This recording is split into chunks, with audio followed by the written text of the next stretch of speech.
한 남자와 한 여자가 한 공간에서 약 70년을 같이 산다. 이거 만만치 않은 일입니다. 만만치 않은 일입니다. 그래서 우리 독일 속담에 그런 말이 나온 것 같습니다. 왜냐하면 남녀 간의 생물학적 차이가 굉장히 큽니다.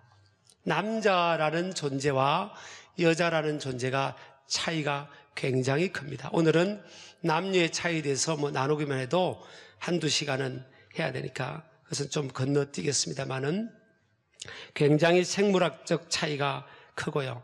심리학적으로도 정서적으로도 남녀의 차이가 매우 크고 다양하죠. 또 결혼한 부부들을 가만히 살펴보면 비슷한 기질과 체질을 가진 사람끼리 만나는 경우보다는 임상적으로 조사를 해보면 전혀 달라도 너무 다른 두 사람이 만나서 사는 경우들이 사실 다수입니다. 여러분, 제가 설교할 때 보통 이렇게 따라하라고 안 하는데 이렇게 오늘은 그렇게 한번 해보겠습니다. 손바닥 두 개를 이렇게 해서 가락질 한번 끼워보세요. 이렇게 가락질 한번 끼워보세요. 다 같이. 아니, 끼워보시라니까? 아니, 이렇게 부목사님 왜 안 따라하니? 이렇게 올려보라고. 예. 밑에 띄었구나. 그랬구나. 자, 그러면 끼웠는데 오른손 엄지손가락이 위로 오른 사람이 있고 왼손 엄지손가락이 위로 오른 사람이 있어요. 한번 옆 사람 보세요. 뭐가 올라왔나? 예. 자, 그 다음에 이제 반대로 끼워보세요. 반대로 끼워보세요. 불편하죠? 예. 그런데 어떤 사람은 보면요. 자, 한번 제가 손들어 하겠습니다. 2부 예배 때는 보니까 딱 반반이더라고요. 오른손 엄지손가락이 위로 올라온 사람 손들어 보세요. 예. 감사해요. 손들어 주셔서. 왼손 엄지손가락이 위로 올라온 사람. 거의 반반이잖아요, 지금요. 이 사람이요. 그렇게 다르게, 하나님께서 그렇게 다르게 만드신 거예요. 자, 다른 두 사람이 이렇게 살아간다는 것, 조화를 이루고 살아간다는 게 이게 쉬운 게 아닙니다. 그래서 하나님께서 부부가 조화를 이루며 살 수 있도록 하나님께서 원리를, 공식을 성경 말씀을 통해 디테일하게 제시해 주신 겁니다. 여러분, 공식이 대입되면 어떤 문제든지 어려운 문제라도 다 풀려요.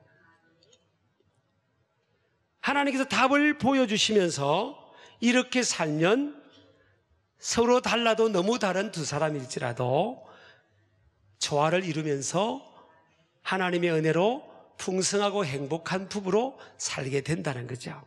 그래서 여러분은 오늘 우리 하나님의 말씀에 귀를 기울이고요.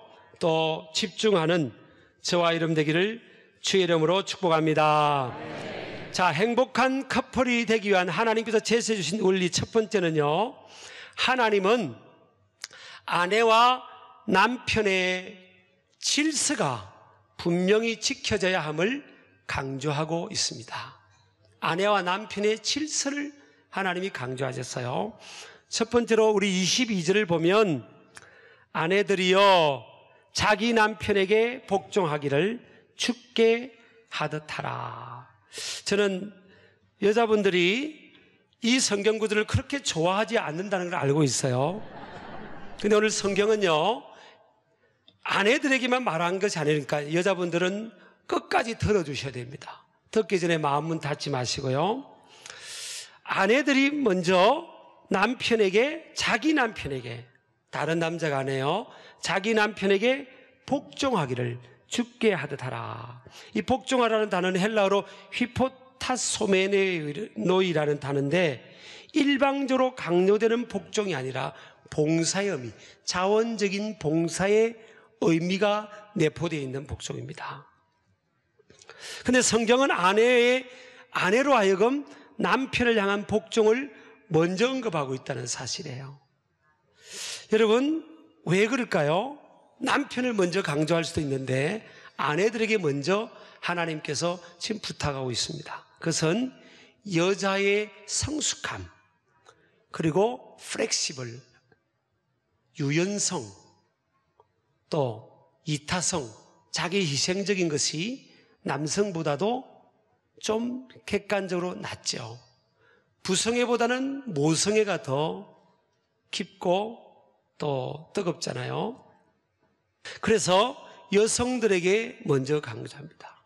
남편을 대하되 죽게 하듯 하라. 눈으로 볼 때 남편이 너무 부족하죠. 너무 연약한 점이 많이 있는 것이 남자 아닙니까? 그럼에도 불구하고 죽게 하듯 하라. 주님께 하듯이 복종해봐라. 왜냐하면 23절에 보니까 이는 남편이 아내의 머리됨이 그리스도께서 교회의 머리됨과 같음이니 그가 바로 몸의 구주시니라. 아내는, 남편은 뭐예요? 아내의 머리가 된다는 거예요. 머리라는 단어는 케팔레라는 헬라 단어인데 지도자, 통치자라는 의미를 포함해서 더 깊은 차원은 뭔가 하면 어떤 결정적인 근원이나 기원을 의미합니다. 여러분, 성경에 보면 남자는 흙으로 만들었잖아요. 그러나 여자는 남자의 뼈로 만드는 겁니다. 여자는 남자로부터 나온 존재예요. 그래서 하나님께서 질서를 설정하기를 남자는 여자의 머리가 된다는 겁니다. 그러면 여자는 뭐냐? 남자가 머리면 여자는 뭐냐 했더니 어떤 남자가 그렇게 대답하는 거예요. 남자는 머리, 여자는 뭐냐 했더니 여자는 모가지 그러더라는 거예요. 하도 그냥 잔소리로 목을 졸라대서 그렇게 말했다는 거예요. 자, 여러분, 이게 무슨 종속관계를 말하는 게 아니에요. 남자가 높고 여자는 낮다는 게 아니에요. 질서와 위치를 말해주는 겁니다. 예수님께서 예루살렘으로 입성하실 때, 여자분들이 오해해서는 안 되는 부분입니다. 예수님께서 예루살렘으로 입성하실 때 백마를 타고 입성한 게 아니라 새끼 나귀를 타고 입성하셨어요. 정말 만왕의 왕이신, 우주 만물을 창조하신 만왕의 왕이신 예수님에 걸맞지 않는 새끼 나귀죠. 근데 새끼 나귀를 타고 예루살렘을 입성하실 때, 잘 들으세요, 아이들도. 잘 들으세요. 입성하실 때 사람들이 감동이 되어서 자기의 옷을, 겉옷을 벗어서 거리에 이렇게 벗어나왔어요. 그리고 호산나 호산나 다윗의 자손이 하면서 예수님을 찬미했습니다. 그때 예수님을 모시고 가던 새끼 나귀도 그 찬사의 현장에 있었습니다. 여러분, 남편을 왕으로 대접하면요, 부인이 시녀가 되고 하인이 되는 게 아니에요. 부인은 왕비가 되는 거예요.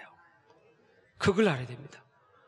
남편이 대통령이 되면 부인은 어느 날 목욕탕 아줌마가 영부인이 되어버린 거예요.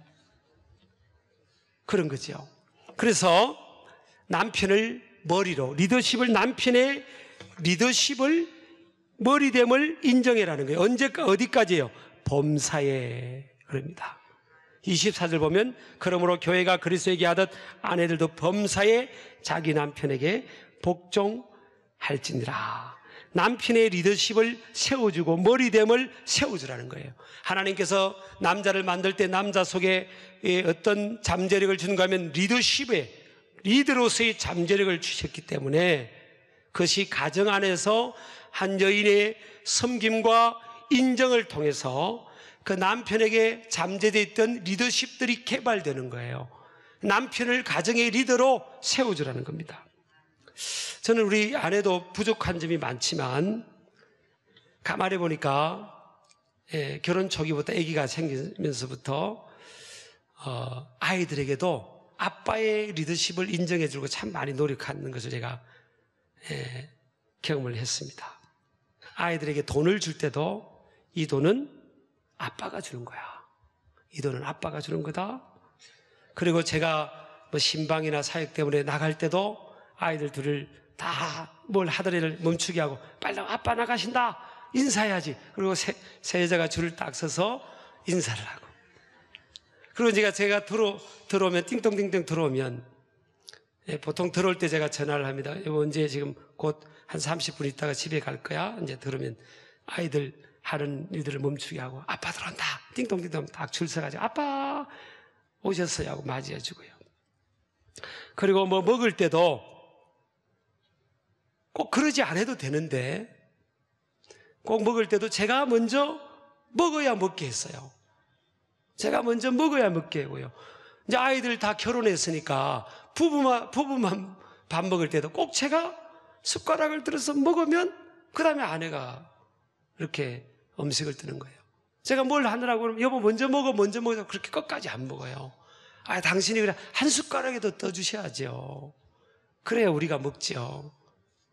이게 이제 아빠의 리더십, 남편의 리더십을 세워주는 그런 노력인 것 같습니다.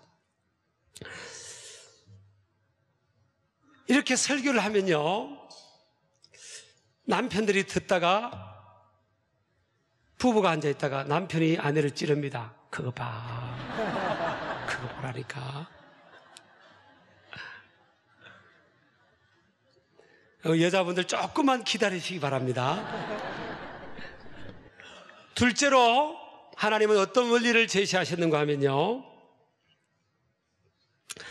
하나님은 남편들이 아내를 사랑하되 그리스도께서 교회를 사랑하시는 것처럼 사랑해야 함을 가르치고 있습니다. 예수님께서 교회를 사랑하시는 것처럼 남편도 아내를 사랑해야 된다. 여기서 사랑하기를 이라는 단어는 아가파텐데 아가파오의 2인칭 복수 능동태 현재 명령입니다. 그거 모르셔도 돼요. 현재 명령형입니다. 아내에 대한 남편의 사랑의 성격을 지금 규정짓고 있는데, 에로스적이나 필로스적인 그런 차원이 아니라 아가페적인, 무조건적인 하나님의 사랑과 같은 사랑을 말하고 있습니다.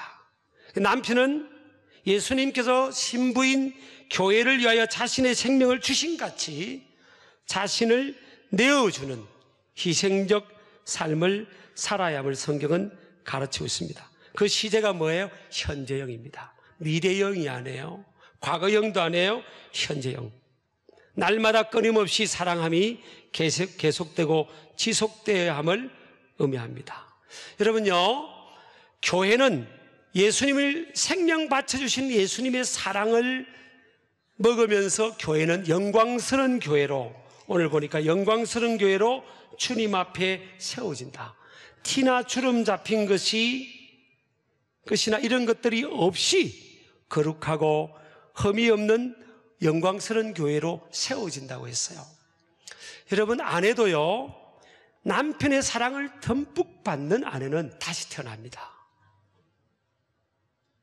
신기하게 다시 태어나요. 여러분, 오늘 예배 마치고 집에 가셔서 결혼 딱 했을 때의 그때 사진, 결혼하고 10년이든 20년, 30년 살았을 때 아내의 사진을 한번 놓고 보세요. 물론 나이가 든 흔적은 있겠지만 그 얼굴 표정 속에서 아내가 행복이 깃든 얼굴인지 다시 태어난 얼굴인지 그걸 한번 유심히 살펴보시기 바랍니다. 예수 그리스도를 통해서 주님의 생명을 내어주기까지 하신 그 사랑을 받은 저와 여러분, 그리고 교회 공동체는 다시 태어나게 되는 겁니다. 영광스러운 모습으로, 거룩하고 흠이 없는 모습으로 다시 회복이 되는 거예요. 그래서 남편들은 아내를 예수님께서 교회를 사랑하는 것처럼 사랑해야 됩니다. 티나 주름은 인간적으로 보면 뭐예요? 약점이죠. 같이 살다 보면 서로에게 많은 연약함과 약점이 보여요. 그런데 그럼에도 불구하고 사랑하고 품고 용납하고 내어주면 아내는 다시 영광스러운 모습으로 태어나는 겁니다. 그래서 그런 말 하잖아요. 누가 막 행복하게 살면 요즘 뭐 좋은 일 있어? 누구 사랑해? 그런 말 하잖아요. 그렇죠. 여자는요, 남편의 사랑을 먹으면 새로운 사람으로 태어납니다. 오늘 성경에 보면 남편이 아내를 사랑하는 것이 자기를 사랑하는 것이라고 28절에 되어 있어요. 내가 아내를 사랑하는 것이 오히려 자기 사랑이라는 거예요. 자기 자신을 위해 사는 거라는 겁니다. 이게 비밀인 거예요. 자, 예수님께서 온 인류의 죄를 용서하시기 위해서 생명을 바치셨습니다. 그런데 빌립보서 2장 9절에서 11절 보니까 모든 무릎이 예수의 이름에 꿇고 모든 입으로 예수 그리스도를 주라 시인하고 하나님 아버지께 영광을 돌리고 하늘에 있는 자들과 땅에 있는 자들과 땅 아래에 있는 자들로 모든 무릎이 주님 앞에 무릎을 꿇는다고요. 예수님은 자신의 생명을 내어주면서까지 사랑했는데 오히려 뭐예요? 예수님은 더욱더 모든 이름 위에 뛰어난 존재가 된 겁니다. 남자가 내 여자를 위해서, 오늘 성경에 보니까 내 아내라고 했어요. 자기 여자를 위해서 남의 여자가 되면 안 됩니다. 오늘 성경에 보니까 남편들아 아내 단수라고 되어 있어요. 남편들아 아내들을 하면 복수인데, 그러면 많은 여자를 사랑해도 되지만 뭐예요? 남편들아 아내 사랑하기를, 내 여자 사랑하기를 예수님께서 교회를 위해서 자신을 주심같이 하라. 남편이 이타적으로 아내를 사랑하게 될 때 오히려 남편 자신이 에게 더 큰 복이 돌아오게 되는 겁니다. 아내의 사랑은 자기 사랑이에요. 남편은 자기 자신을 아내를 위하여서 끊임없이 내어주는 겁니다. 이것이 아내의 사랑이에요. 결국에는 자기 자신에게 복으로 돌아오는 사랑의 성김인 것을 믿으시기 바랍니다. 예를 들어서 남편이요, 예수님께서 교회를 위해서 죽으셨잖아요. 사랑이라는 것은 여러분 자신을 내어주고 사랑의 대상을 위해서 죽는 것과 똑같은 겁니다. 자, 남편이 밖에서 일을 하고 하루 종일 경무에 시달렸다가 집에 돌아올 때는 거의 그냥 지쳐있고 힘들고 죽기 직전인 거예요. 그래서 이제 집에 들어와서 좀 쉬고 싶은데 오자마자 아내가 여보, 이 쓰레기 좀 버리고 와주세요. 그럼 보통 남자들은 그런 겁니다. 아니 내가 지금 하루 종일 밖에서 일하고 내가 지금 힘들고 지쳐서 집에 들어왔는데 자기가 좀 버리면 되지 들어오자마자 쓰레기 버리라고 하냐. 이렇게 대부분 남자들이 반응하시죠? 안 하시나요? 그건요 자기를 내어주는 게 아닙니다. 사랑은요 죽는 겁니다. 죽기 직전이라도 여보 이 쓰레기 좀 버려주세요. 그러면 네 하고요 쓰레기를 들고 갑니다. 죽자 죽는 겁니다. 네, 마지막 순간 마지막 남은 에너지까지 죽자. 그리고 이제 쓰레기를 버리고 돌아오는데 아내는요 작은 일에 고마운 겁니다. 그전에는 아니 당신 내가 밖에서 하루 종일 일하고 하는데 이렇게 지쳐있는데 또 일 시키냐 이렇게 할 수 있는데 어느 웬 남자가 오늘 이 쓰레기 좀 버리고 했더니 네 하더니 순순히 쓰레기를 버리고 온 겁니다. 그 모습을 보면서 아내는요 막 속에서 엔돌핀이 나오고 다이돌핀이 나오고 막 에너지가 나오면서 이야 우리 남편이 날 사랑하는구나 너무 고맙다. 그리고 옷을 벗겨주고 과일을 깎아주고 맛있는 음식을 주고 서비스가 달라지는 거예요. 그러면 나는 쓰레기만 버리고 왔는데 돌아오는 거는 더 많은 게 돌아오는 거예요. 사랑은요 죽는 겁니다. 아내를 향한 사랑은요, 남편의 사랑은 죽는 겁니다. 우리 남편들만 따라합시다. 아내를 위하여. 좀 크게 하세요. 아까 남편을 머리로 제가 세워드렸잖아요. 자, 아내를 위하여. 죽자! 할렐루야. 그런 심정으로 사는 겁니다.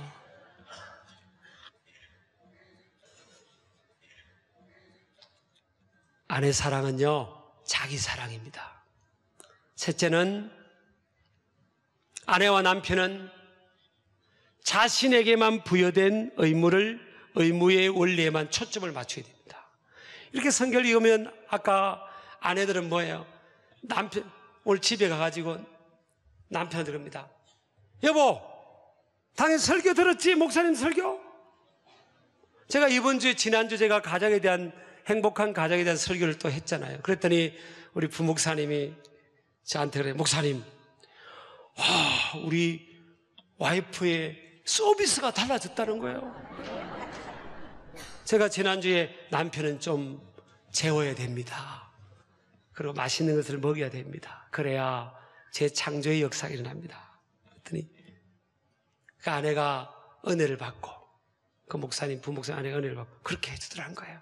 그래서 자꾸 그렇게 썼다는 거예요. 여보, 목사님 설교 들었지? 담임 목사님? 남편 재워야 되는 거야. 나 잘 거야? 막 그랬다는 거야. 여러분요, 이 남편과 아내에 대한 메시지는 성경의 말씀은 아내들은 아내 것만 받아야 되고요.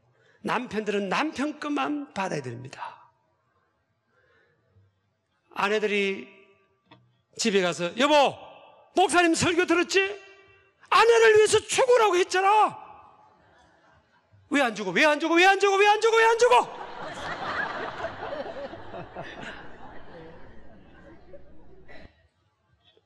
내 것만 받으면 되는 거예요.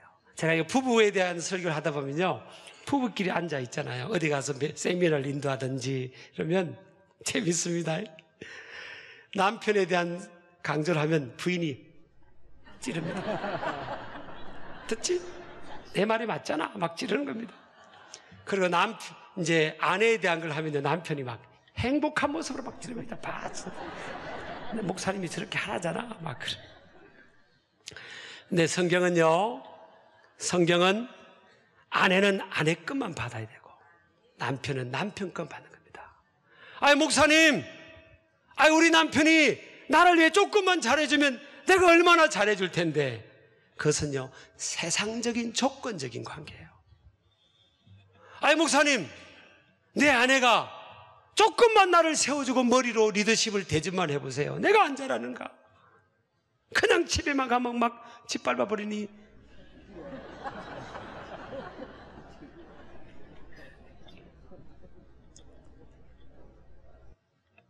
그럼에도 불구하고요, 오늘 성경의 에베소 5장 이 말씀은 그냥 내게 해당되는 것만 받는 거예요.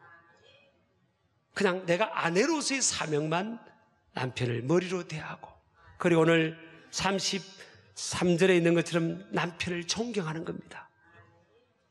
그리스도를 대하는 것처럼 마음으로 대한다는 그런 뜻이에요. 남편을 뭐예요? 치질이 더 부족한 점이 많아도 예수님 대하듯이 하는 거예요. 예수님 대하듯이. 남편이 들어오면 우리 예수님 오시네. 와, 우리 예수님 오신다. 예수님으로 안 여기자면요, 담임 목사가 신방 왔다고만 하세요. 그렇게 존경해 준 거. 또 남편은 뭐예요? 내 여자입니다. 이 세상에 수많은 사람들 중에서 내 여자예요. 내 여자. 하나님이 내게 주신 내 여자. 내 여자를 위해서 나를 다 내어주는 겁니다. 그럴 때 행복한 부부관계가 됩니다. 저 이거요, 우리 가정에도 적용을 해보니까 공식은요 그대로 적용하면 됩니다. 어느 가정이든 풀립니다. 어떤 사람은 그럴 수 있어요. 목사님, 우리 부부는 안 돼요. 우리 부부는 20년 이상 그냥 뭐 쳐다보듯이 살았는데 우리 부부는 안 됩니다. 천만의 말씀입니다. 하나님이 안 될 걸 이 성경에 원리를 공식으로 이렇게 제시해 주겠습니까? 한 사람부터 시작하면 돼요. 어떤 어려운 문제도요, 공식만 대입하면 술술술술술 풀리는 거예요. 우리 가정도 이 공식대로 이렇게 하면 풀립니다. 여러분, 자녀에게 가장 큰 선물이 뭔지 아십니까? 여러분 잘 아시겠지만 부부가, 엄마 아빠가 행복하게 사는 거예요. 엄마 아빠가 행복하게 사는 것보다 더 큰 선물이 없어요. 근데 부부는 행복하게 살아야 됩니다.